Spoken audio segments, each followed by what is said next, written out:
Kisah yang lain Urwah bin Zubair rahimahullah. Urwah bin Zubair juga adalah salah satu orang yang sangat luar biasa, terkenal dengan kesolehannya.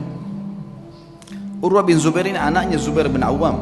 Zubair bin Awam adalah salah satu 10 orang yang dijamin masuk surga. Anaknya Urwah.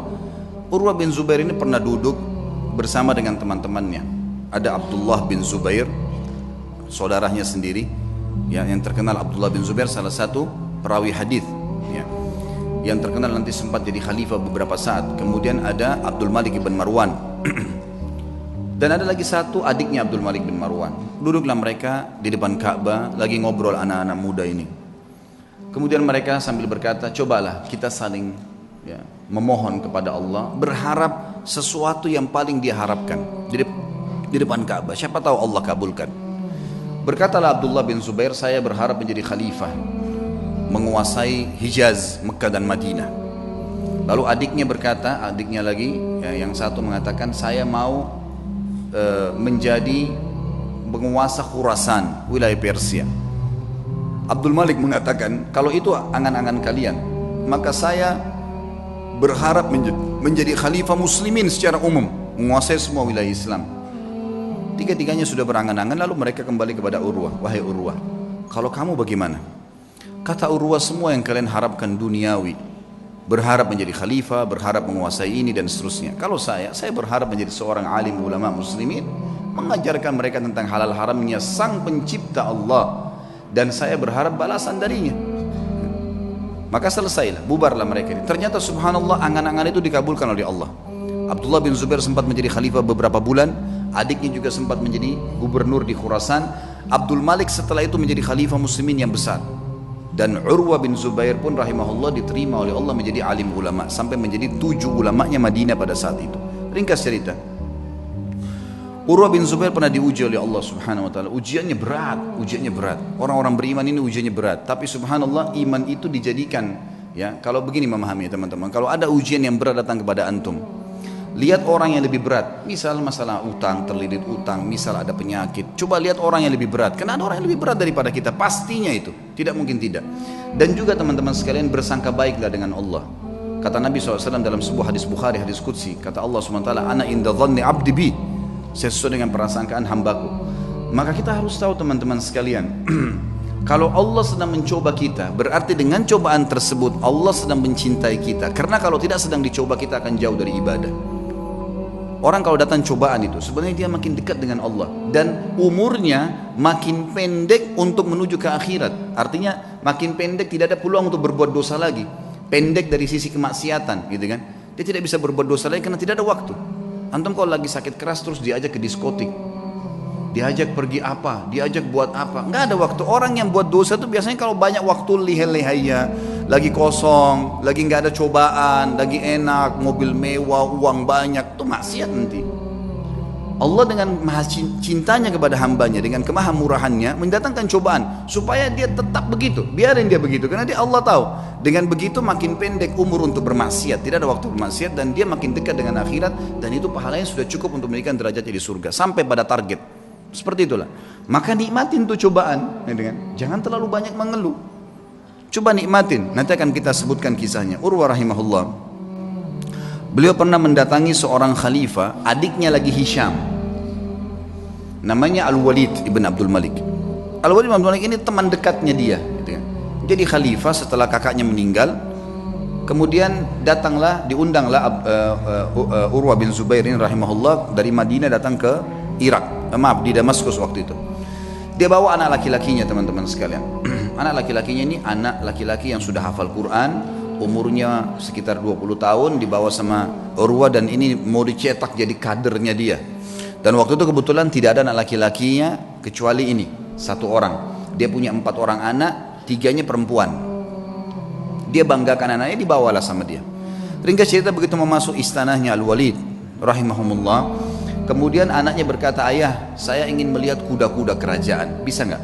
Oh ya silahkan, kata ayahnya, saya akan bertemu dengan Amir Mu'minin, ngobrol, kamu silahkan lihat. Dia lihatlah, lagi ngobrol nih Urwah bin Zubair sama Khalifah Al-Walid, lagi asyik ngobrol, tiba-tiba datang berita, seorang pengawal masuk ketakutan, tiba-tiba memotong pembicaraan khalifah, dan ini adabnya pada saat itu, ada peraturan di kerajaan tidak boleh memotong pembicaraan khalifah kecuali penting sekali. Datang ketakutan dan akhirnya dia mengatakan, saya harus memotong pembicaraan Anda. Kata Al-Walid, kenapa kamu ini? Ada apa memotong pembicaraan saya? Sahabat saya baru datang terus tiba-tiba dipotong. Ada penting? Ada penyerangan musuh? Dia bilang, enggak Amir Mu'minin, ada penting tapi bukan penyerangan musuh.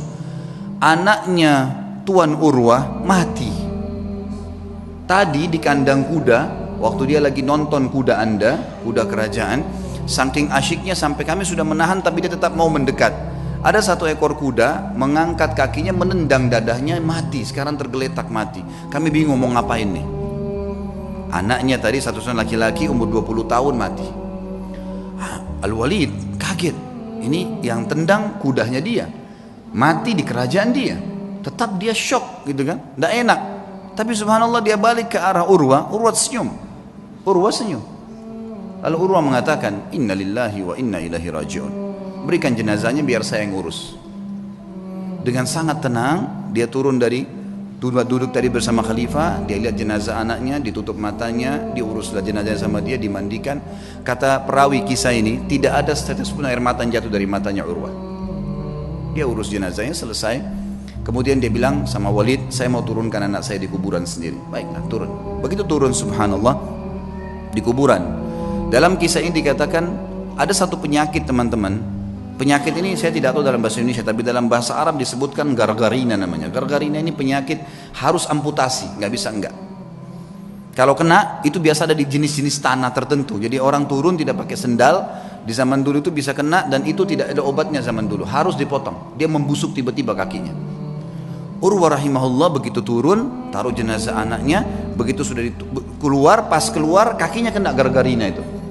Kena penyakit, tiba-tiba membusuk ya, kalau kita mungkin bonyok gitu ya, sudah mulai menghitam tiba-tiba dalam sekejap.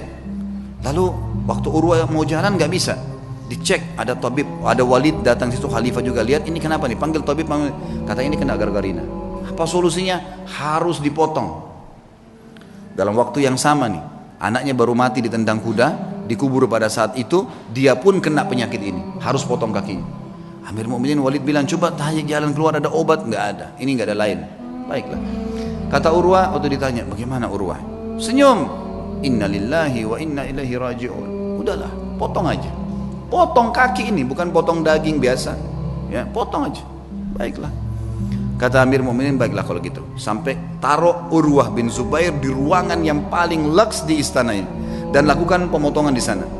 Taruhlah sebuah tempat yang mewah segala, tabibnya datang. Tapi dia bilang, wahai Tuan Urwah, kita ini akan memotong daging Anda dan tulang Anda. Tradisi kami adalah harus pasien mabuk, minum khamr, tidak sadar, baru kami potong. Kalau enggak bisa. Kata Urwah, demi Allah saya tidak pernah nyentuhkan setetes pun di tenggorokan saya yang haram. Masa sekarang saya mau, begitu cobaan datang saya mau pakai minum ini? Enggak bisa. Lalu apa solusinya? Pokoknya jangan pakai ini. Musyawarah sama Walid, ya Amir Mu'minin, bagaimana nih? Tamu Anda nggak mau minum khamr, kita nggak ada solusi lain. Pikirin cari jalan keluar, tapi yang penting aman. Gak lama kemudian datang tabibnya, bawa 10 orang laki-laki, semuanya bodyguard, kekar semua badannya. Kata Urwah, untuk apa nih? Untuk pegang Anda nih. Nggak ada solusi lain, harus pegang, nggak boleh bergerak. Ini daging sama tulang saya akan potong. Gerak sedikit ini sudah salah. Kata dia, saya tidak perlu sama mereka. Lalu apa jalan keluarnya, wahai Tuan? Kaki Anda harus dipotong, kalau enggak nyebar ke seluruh tubuh. Saya akan bertasbih dan bertahlil, berzikir kepada Allah. Kalau kau lihat wajah saya sudah merah, potong kaki saya. Kata tabibnya, ya sudah. Mau apa ini? Nggak ada solusi lain. Baiklah. Suruh keluar semua. Lalu kemudian mulailah tabib ini menyuruh 2 orang ya, pendampingnya untuk menyiapkan segala yang berhubungan dengan kebutuhan untuk memotong itu. Lalu Urwah mulai tutup matanya sambil subhanallah, walhamdulillah, wala ilaha illallah, wallahu akbar. Direnungi dalam hati, diresapi. Dan betul wajahnya berubah jadi merah, memerah. Kata tabib, betul saya lihat wajahnya merah, saya potong kakinya. Saya potong kakinya, terpotonglah kakinya. Begitu selesai terpotong, gitu kan? Kemudian ditahan darahnya, lalu saya mengatakan, Tuan Urwah, sampai Urwah berzikir, subhanallah, walhamdulillah, wala ilaha illallah, wallahu akbar. Tutup mata, lalu ditepuk, wahai Tuan Urwah, kaki Anda sudah kami potong. Dia bilang alhamdulillah. Biasa, kakinya dipotong nih, alhamdulillah.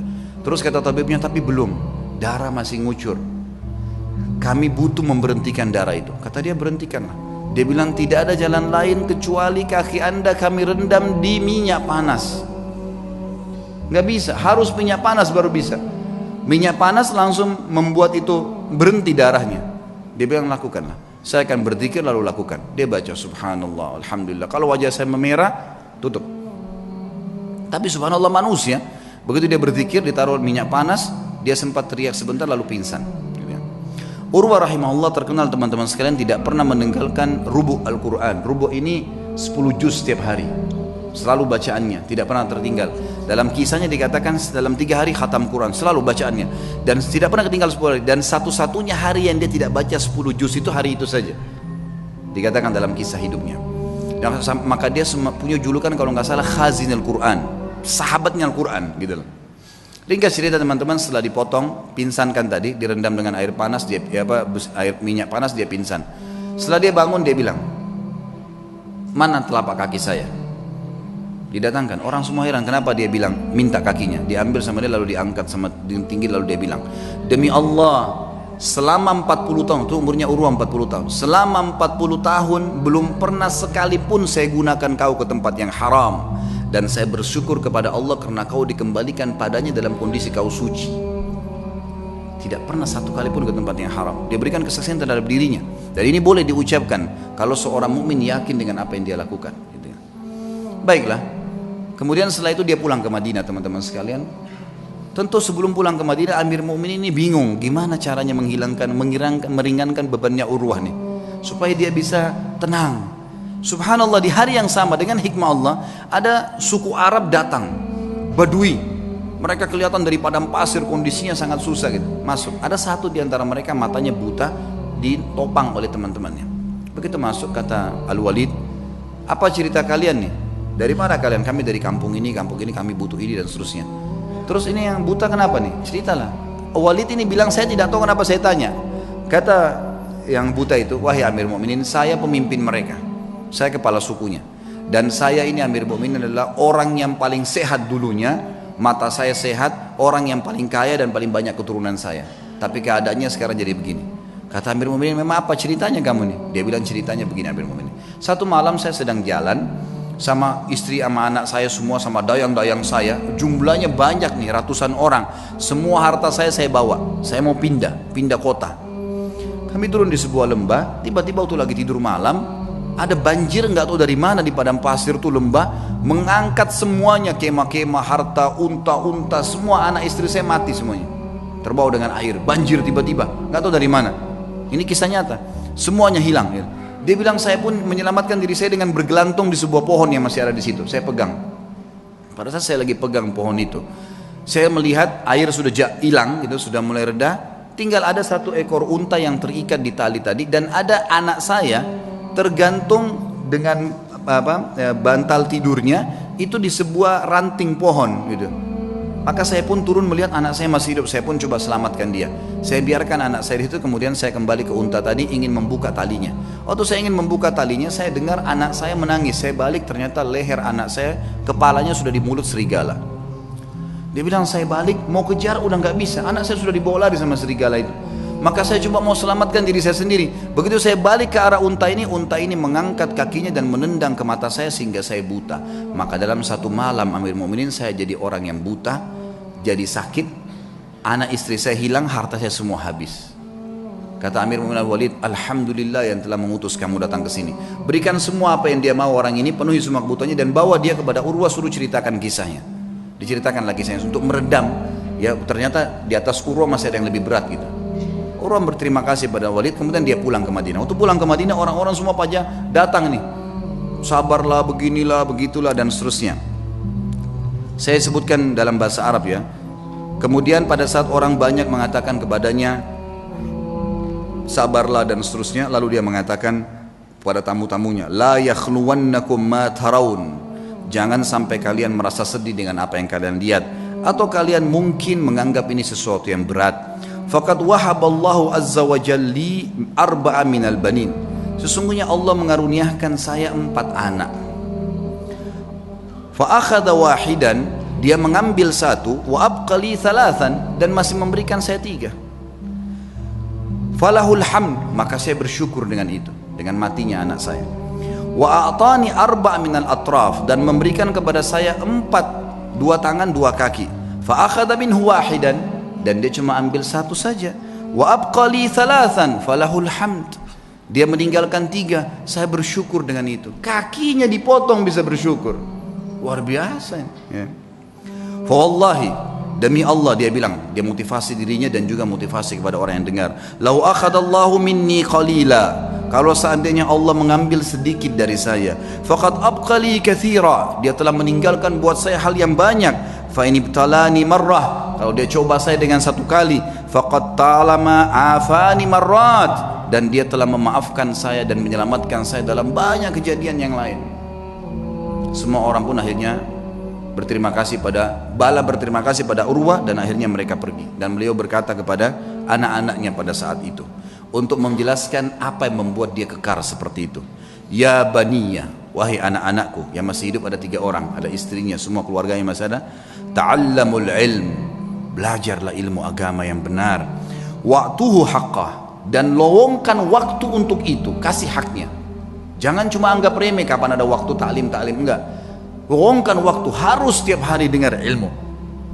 Innakum in takunu sighara qaumin, kalau seandainya hari ini kalian menjadi orang yang kecil, fa'asallahu an yaj'alakum bil ilmi kubara'al qaum, maka satu waktu pasti Allah jadikan kalian orang yang besar karena ilmu itu. Wa saw'ata hal fid dunya akbah min syaikhin jahil, dan sungguh buruk sekali, apakah ada yang lebih buruk dari orang tua yang bodoh, tidak mengerti agamanya. Lalu beliau berkata juga, iyyakum antarau sadaqata annaha sadaqatun bal i'tabaruha hadiyah. Hati-hati, jangan pernah kalian melihat amal yang kalian kerjakan atau sedekah yang kalian keluarkan adalah sedekah yang kalian anggap remeh, tapi jadikanlah sedekah itu sebagai hadiah tahdilillahi azza wajal, yang kalian berikan hadiah kepada Allah Subhanahu wa taala. Wala yahdiyanna ahadukum lillah, janganlah kalian memberikan hadiah sesuatu untuk Allah. Yastahi an yahdiyahu li azizil qaum, yang dia malu untuk memberikan kepada terhormatnya kaum atau pejabatnya satu kaum.